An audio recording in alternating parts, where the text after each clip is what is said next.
Hello. അപ്പോൾ നമ്മൾ ഇന്ന് വന്നിട്ടുള്ളത് എങ്ങനെ നമുക്കൊരു സ്റ്റിക്കർസ് നമുക്ക് തനിയെ ഉണ്ടാക്കുക എന്നുള്ളതാണ്. ആദ്യം നമ്മൾ പിൻട്രസ്റ്റ് ഓപ്പൺ ചെയ്തിട്ട് അതിൽ പ്രിൻ്റബിൾ സ്റ്റിക്കേഴ്സ് എന്ന് പറഞ്ഞിട്ട് അടിച്ചു കൊടുക്കുക.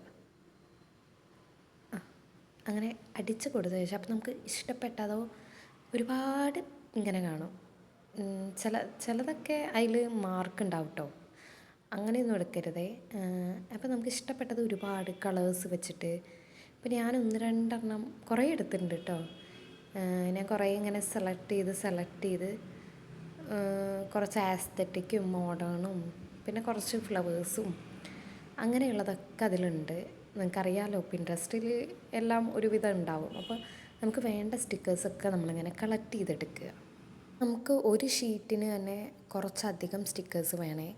അപ്പോൾ ഞാൻ അതൊക്കെ ഒന്ന് കളക്ട് ചെയ്തിട്ട് നമ്മൾ നേരെ നമ്മുടെ അടുത്ത ആപ്പായ ക്യാൻവ ഓൾമോസ്റ്റ് എല്ലാവർക്കും അറിയുന്ന ഒരു ആപ്പാണ് കേട്ടോ. ഇതൊക്കെ എല്ലാവർക്കും അറിയുന്ന കാര്യമാണ്, പക്ഷെ അറിയാത്തവരുണ്ട് എന്ന് എനിക്ക് തോന്നി. പിന്നെ എനിക്കിത് ചെയ്യണം എന്ന് തോന്നിയതുകൊണ്ട് ഞാൻ ഇടുന്ന വീഡിയോ ആണ്. ഞാനിതും ആദ്യമായിട്ടാണ് കേട്ടോ ഞാനിങ്ങനെ സ്റ്റിക്കേഴ്സ് എടുക്കുന്നത്. അപ്പോൾ A3 ഡോക്യുമെൻറ്റിലാണ് ഞാൻ എടുക്കുന്നത്. എന്നിട്ട് നമ്മളവിടെ എനിക്ക് ഇങ്ങനെ കിട്ടി. അപ്പോൾ ഞാൻ അതിലത്തെ സാധനങ്ങളൊക്കെ അതിൽ കുറച്ച് ലൈനൊക്കെ ഉണ്ട്, അതൊക്കെ നമ്മൾ അതിൻ്റെ ഡിലീറ്റ് ഓപ്ഷനിൽ കൊടുത്ത് ഡിലീറ്റ് ചെയ്യുക ആ ലൈൻസൊക്കെ. അതിന് ശേഷം അതിലേക്ക് നമുക്ക് വേണ്ട അതിൽ ഗാലറി എന്നുള്ളൊരു ഓപ്ഷൻ ഉണ്ട്. അപ്പോൾ നമുക്ക് വേണ്ട ഇമേജസ് എല്ലാം നമ്മൾ അതിലേക്ക് ഇങ്ങനെ സെലക്ട് ചെയ്ത് കൊടുക്കുക. അപ്പോൾ അതിങ്ങനെ കാണും, കണ്ടോ? നമുക്കിങ്ങനെ സെലക്ട് ചെയ്ത് പിടിക്കാം, എല്ലാം കൂടെ ഇങ്ങനെ സെലക്ട് ചെയ്യുക. ഇങ്ങനെ നമ്മൾ സെലക്ട് ചെയ്ത് കഴിഞ്ഞിട്ട് അത് സൈസ് അഡ്ജസ്റ്റ് ചെയ്ത് വെച്ച് കൊടുക്കുക. അപ്പോൾ നമുക്കൊരു ഏകദേശ ധാരണ ഉണ്ടാവില്ല എത്ര വലിപ്പം വേണം. അപ്പോൾ ഞാൻ ഇത് ഇപ്പം ഒന്ന് നോക്കിയതാണ്. എന്നിട്ട് ഞാൻ ഇതിനും ചെറുതാക്കിയിട്ട് ഞാൻ ഓരോന്നും വെച്ച് കൊടുക്കുന്നുണ്ട്. അപ്പോൾ എല്ലാം ഒരേ സൈസിന് തന്നെ വെച്ച് കൊടുത്തിട്ടുണ്ട് കേട്ടോ ഞാൻ. പിന്നെ അങ്ങനെ എല്ലാം ഒരേ സൈസിന് വെച്ച് കൊടുക്കുക. കണ്ടോ, എല്ലാം ഏകദേശം ഒരേ റോള് ഒരേ സൈസാണ്. അവിടെ ഇങ്ങനെ കാണിക്കും, നമ്മൾ ആ സൈസിന് ഒരു ലൈന് കാണിക്കും, ഒരു വയലറ്റ് ലൈൻ. അപ്പോൾ അതിലിങ്ങനെ ഞാൻ ചെറുതാക്കി വെച്ച് കൊടുത്തു. അത് കഴിഞ്ഞിട്ട് അവിടെ എലമെൻറ്റ്സ് എന്ന് പറഞ്ഞിട്ടുള്ളൊരു ഓപ്ഷൻ ഉണ്ട്. അതിൽ ക്ലിക്ക് ചെയ്യുകയാണെങ്കിൽ നമുക്ക് വേണ്ട സ്റ്റിക്കേഴ്സൊക്കെ കുറച്ച് സ്റ്റിക്കേഴ്സൊക്കെ അതിലും ഉണ്ടാവും. ഈ പിക്ചേഴ്സ് അതിലും ഉണ്ടാവും കേട്ടോ. അപ്പോൾ ഞാനവിടെ ഹാർട്ട് എന്നാണ് അടിച്ചു കൊടുത്തത്. അപ്പോൾ കുറേ ഹാർട്ട് ഷേപ്പുകൾ അങ്ങനെ വന്നിട്ടുണ്ട്. അപ്പോൾ അതിന് നമുക്ക് സെലക്ട് ചെയ്തിട്ട് ഇങ്ങനെ സ്റ്റിക്കേഴ്സ് ആക്കാം. ഞാൻ അതിന്നും കുറച്ച് സെലക്ട് ചെയ്തു. പിന്നെ ഒരുപാട് സ്റ്റിക്കേഴ്സ് വേണേ. ഒരു ഷീറ്റിലാണ് ഇപ്പോൾ ആ പേജ് ഫുൾ, അതായത് ആ സ്ക്രീന് മൊത്തം ഞാൻ ചെറുതാക്കിയിട്ടാണ് കൊടുത്തിട്ടുള്ളത്. നിങ്ങൾക്കിപ്പോൾ വലിയ സൈസ് വേണമെങ്കിൽ ഒരു ഇതിൽ 3 എണ്ണേ പറ്റൂ. ഞാൻ ഇപ്പോൾ 4 എണ്ണം കൊടുത്തിട്ടുണ്ട് കേട്ടോ. അങ്ങനെ പിന്നെ കുറച്ച് സൈസും കൂട്ടി കൊടുത്തോളൂ. നിങ്ങളുടെ എങ്ങനെയാണെന്ന് എനിക്കറിയില്ലല്ലോ.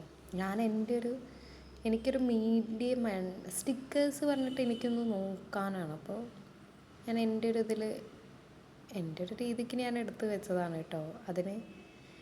അപ്പോൾ എനിക്കത് കറക്റ്റാണ്.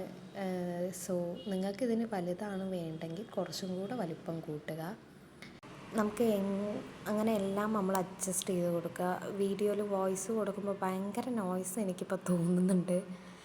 കാരണം ഞാൻ എല്ലാം അടച്ച് പൂട്ടിയിട്ടാണ് വോയിസ് കൊടുക്കാതിരിക്കുന്നത്. എന്നിട്ടും നല്ല വണ്ടികളുടെ ഒച്ചപ്പാട് കേൾക്കുമ്പോൾ നിങ്ങൾക്കൊന്ന് ഊഹിച്ചൂടെ എനിക്ക് വോയിസ് കൊടുക്കുമ്പോൾ ഞാൻ എവിടെയാണെന്ന്. അപ്പോൾ അതിന് ഞാൻ ആദ്യം തന്നെ ഒരു സോറി പറയുന്നു. ഞാൻ പരമാവധി വോയിസ് നേരെയാക്കാൻ നോക്കാം. അപ്പോൾ എല്ലാം കൂടെ നമ്മളിങ്ങനെ സെലക്ട് ചെയ്യുക. ക്യാൻവയിൽ തന്നെ ഉണ്ടോ ഒരുപാട് നല്ല സ്റ്റിക്കേഴ്സ് ഉണ്ട് കേട്ടോ. കണ്ടോ, ആസ്തറ്റിക്, പിൻട്രസ്റ്റ് പോലെ തന്നെ ഒരുപാട് സ്റ്റിക്കേഴ്സ് ക്യാൻവയിലുമുണ്ട്. ഞാൻ ഇപ്പോൾ സ്ക്രോൾ ചെയ്യുമ്പോൾ തന്നെ കണ്ടില്ലേ ഒരുപാട് സ്റ്റിക്കേഴ്സ് ക്യാൻവയിലുണ്ട്. അപ്പോൾ നിങ്ങൾക്ക് അതൊന്നും എടുക്കാം. പിൻട്രസ്റ്റ് എന്നാണെങ്കിൽ പിൻട്രസ്റ്റ് ഒന്നും എടുക്കാം. ചില പിക്ചേഴ്സൊന്നും ക്യാൻവയിൽ എടുക്കാൻ പറ്റില്ല കേട്ടോ. അതിലൊക്കെ ഒരു വാട്ടർമാർക്ക് വരും. എന്നിട്ട് നമ്മുടെ ആ പിക്ചേഴ്സ് എല്ലാം ആയിട്ട് അതിൻ്റെ മേലെ ഒരു ബട്ടൺ ഉണ്ടാവും, അതിൽ നമ്മൾ ഇതാക്കി സേവ് ചെയ്യുക. ഞാനിപ്പോൾ ഇമേജായിട്ടാണ് സേവ് ചെയ്തത്. PDF ആണെങ്കിൽ അങ്ങനെ ഡോക്യുമെൻറ്റ് എൻ്റെ കയ്യിൽ അത് റെഡി ആയില്ല, അപ്പോൾ ഞാൻ ഇമേജ് ആയിട്ടാണ് ഞാൻ സേവ് ചെയ്തത് കേട്ടോ. ഓക്കെ, അപ്പോൾ അത് സേവ് ചെയ്യുമ്പോൾ ഇങ്ങനെ അത് കഴിഞ്ഞിട്ട് നമ്മളിത് പ്രിൻ്റ് എടുത്തു. പിന്നെ ഞാൻ 2 ഷീറ്റ് എടുത്തു. അതിലൊരു ഷീറ്റിൽ കുറച്ച് ഫോട്ടോസുകളാണ്, സ്റ്റിക്കർ ഫോട്ടോസുകളാണ്. ഇതാണ് ഇപ്പോൾ ഒരു ഷീറ്റിൽ ഞാനെടുത്തത്. എനിക്ക് ഒരു ഷീറ്റിന് വന്നത് 40 രൂപയാണ് കേട്ടോ. ഒരു ഷീറ്റിന് വന്ന് ഇനി നമുക്കൊന്ന് ഒട്ടിച്ച് നോക്കാം. അപ്പോൾ ഞാൻ ആദ്യം കണ്ടൊരു പെൺകുട്ടീനെ തന്നെ ഇന്ന് പറിച്ചെടുക്കട്ടെ. ഇങ്ങനെ എടുത്ത് നമുക്കതൊന്ന് ഒട്ടിച്ച് നോക്കാം. അപ്പോൾ വേറെയും അവിടെ 80 രൂപൻ്റെ ഒരു സ്റ്റിക്കേഴ്സ് ഉണ്ട് കേട്ടോ. അതായത് പ്രിൻ്റ് എടുക്കുന്നിടത്ത് ഞാനിതിപ്പോൾ A4-ലാണ് എടുത്തിട്ടുള്ളത്. ഞാൻ എഡിറ്റ് ചെയ്യുമ്പോൾ ഇത്ര കിലോയാണ്. എനിക്കങ്ങനെ പറയുമ്പോൾ അവർ 4 ഇമേജസ് അങ്ങനെ അവർ വെച്ച് തരും അഡ്ജസ്റ്റ് ചെയ്തിട്ട്.